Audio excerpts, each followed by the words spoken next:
Hey everyone, and welcome to this explainer. Whether you're groaning over your monthly utility bill or you're someone who closely tracks global markets, you know something big has been brewing in the energy sector for a while now. Well, today, we're diving into some absolutely staggering data to break down a massive planetary shift happening right now in the global grid. We're talking about the rise of renewable energy. Now, if you've been following the industry, you know this transition is well underway. But actually seeing the hard numbers, it puts the sheer scale of the whole thing into a completely new perspective. And honestly, looking at the data brings up a massive question right out of the gate. Are we actually witnessing the end of the fossil fuel era? I mean, it's a huge paradigm shift to even consider, right? But instead of just guessing or speculating, we're going to go straight to the data to see exactly what our global infrastructure is telling us. Okay, let's dive into this roadmap. First, we'll look at the legacy power grid. Second, signs of a tipping point. Third, a synchronized global surge. And finally, the new renewable reality. Let's get right into it. Section 1. The legacy power grid and the historical status quo. You know, for decades, the global power grid was driven by a single, seemingly unstoppable momentum. It was this deeply entrenched legacy of fossil fuels that literally built the modern world. That legacy infrastructure was so dominant that displacing it actually seemed kind of impossible. Because of that heavy reliance, renewable alternatives like wind and solar were historically viewed as just secondary niche experiments. They were basically on the fringes, really struggling to integrate with a primary grid designed from the ground up for coal and gas. Trying to add solar back then was a bit like trying to plug a smartphone into a steam engine. The system just wasn't built for it. So, how do we know if that deeply entrenched system is actually changing? Well, to objectively see where the grid is heading, we have to look at capacity expansion. This metric tracks the total potential output of every single new power plant currently being built. Think of it like looking at the architectural blueprints for the next decade. It serves as our leading indicator, telling us exactly which technology is going to dominate our future grid. Moving on to Section 2, signs of a tipping point, specifically the massive shift we saw in 2024. Because displacing a massive status quo requires a synchronized global surge, not just isolated local efforts. And in 2024, that exact shift became incredibly visible. And this brilliantly illustrates what's happening. The numbers paint a very stark contrast. Global non-renewable electricity generation growth essentially crawled to a sluggish 1.4%, heavily signaling a loss of its historical dominance. Meanwhile, renewables just skyrocketed by 9.8% in the exact same window, adding an unbelievable 9,836 terawatt-hours of power. That surge brought us to a staggering milestone, 31.7%.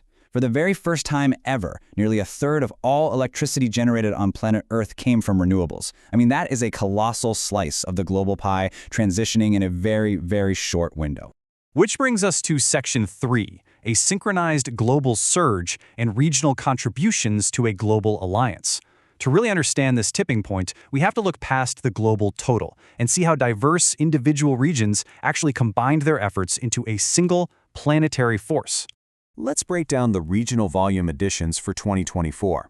Asia is acting as the primary engine here. Driven by massive solar and wind projects, the continent produced 4,589 terawatt-hours in 2024 alone.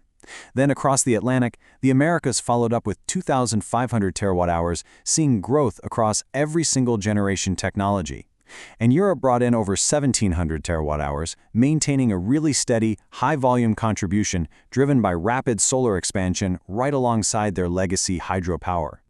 Now, what's really interesting about this data is the rapid acceleration rates happening in developing regions. They are the real wildcards. Africa grew its renewable output by 5.7%, contributing 227 terawatt-hours. And just look at the Middle East, a region historically synonymous with oil. While their total volume is smaller at 76 terawatt-hours, the renewable growth rate hit an astounding 17.3%. That is literally the highest growth rate anywhere in the world right now. So what this tells us is that this isn't just the work of a single superpower dictating the market. It's a synchronized global alliance. From the sun-drenched deserts of the UAE to the wide-open plains of Africa, each region is leveraging its specific local geography to accelerate adoption. They're compounding their local progress to a planetary scale, and collectively, they're beginning to corner the fossil fuel market. Let's move to our final section, Part 4, the new renewable reality, the 2025 climax. Let's see how all of this builds up. All of those compounding regional trends we just talked about, they built up to an absolute spike in 2025. In that year alone, the world hit a staggering peak of 693 gigawatts in annual renewable capacity additions. Just to put that into perspective, that is enough new power built in a single year to run multiple major countries. So, the crucial point is the ratio of new energy capacity built globally that year. Nearly 86% of all new construction was renewable, capturing the construction market so completely like that it's the final ultimate precursor to taking over the global grid entirely. And the result of this united front meant that by the end of 2025, total global renewable capacity pushed into a completely new scale. It hit a monumental 5.2 terawatts globally. And because of that 5.2 terawatt milestone, we have arrived right at the threshold. This is the climactic data point, folks. Renewables now account for 49.5% of the entire world's historical energy capacity.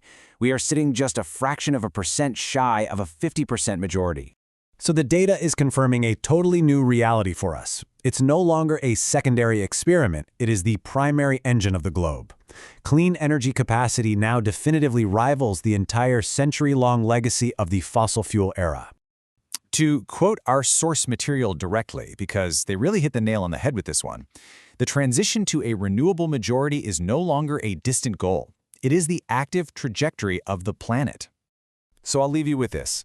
With global capacity sitting just shy of a 50% majority today, what is the power landscape going to look like by the end of this decade? The momentum is absolutely undeniable.